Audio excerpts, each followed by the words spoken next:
Veronique Marre was a student of agriculture and loved the countryside.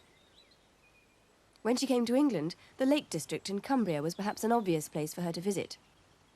She arrived at the lakes by train on Sunday the 24th of July, 2 years ago. She spent a week walking, exploring the fells by day and staying at youth hostels overnight. It seems to have been a solitary holiday. Her English was poor, and she would have met few hikers who could speak French. By Saturday evening, the 30th of July, she'd reached Wasdale Hall Youth Hostel. No one paid particular attention to her. She was another youth hosteler on holiday.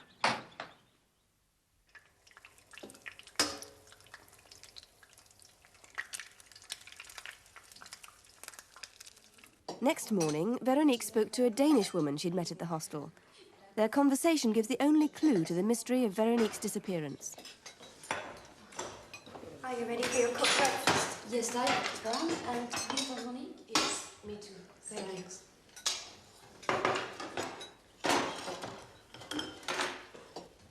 Fais-tu de la marche encore aujourd'hui? Ah oui, je veux monter jusqu'à Scarfell Peak. C'est le mont le plus haut d'Angleterre, mais il ne fait que 1000 mètres. After breakfast and her cleaning duty, Veronique checked out of Wasdale Hall Youth Hostel. Veronique Marre. Yes.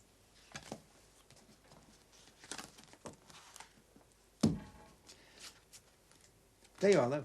Thank you. Au revoir, monsieur. Bye-bye. At 9 o'clock that Sunday morning, Veronique walked out of the hostel and vanished. As far as the police know, she's never been seen again. Wasdale Hall is on the shores of Lake Wast Water.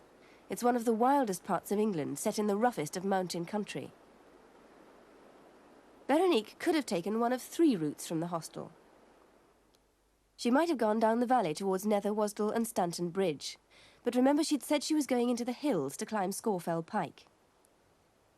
One route to it is by road to the head of the lake. Perhaps someone passed her.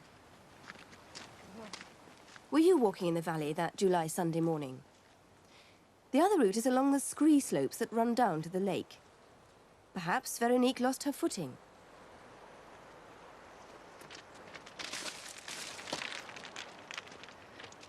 The scree is very loose and treacherous, and sometimes landslides cover the path.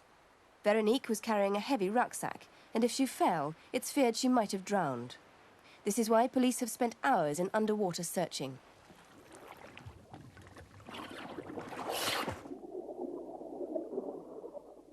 Divers from the Lancashire underwater team have searched the lake on 4 separate occasions. Roped together for a necklace search, they've examined the perimeter of the lake bed in minute detail, but have found nothing belonging to Veronique.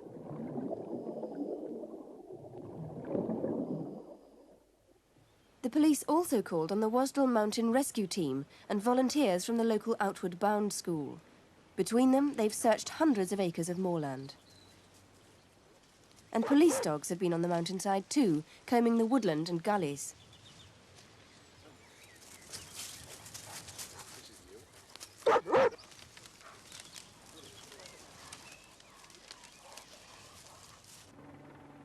RAF helicopter pilots on regular training missions have been alerted to look out for anything unusual on the fells. But there's still no sign of Veronique. Ironically, during the hunt for Veronique, the police found something else. The body of Mrs. Margaret Hogg. Her husband, an airline pilot, had dumped her from a small dinghy 7.5 years before. Her body had been trussed in a parcel, weighted with a curbstone, and dropped by chance in one of the shallower parts of the lake.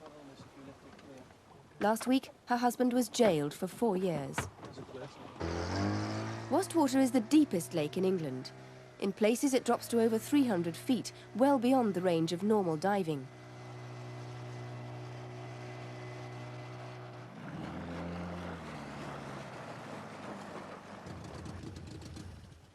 Two weeks ago, the police diving team returned to Wast Water to experiment with new equipment.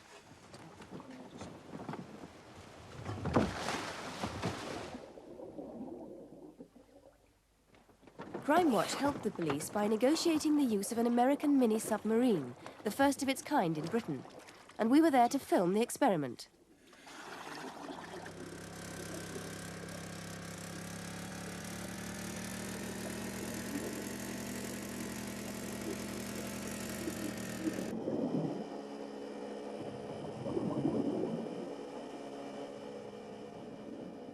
The submarine's television camera gave the police an eye on the bottom of the lake.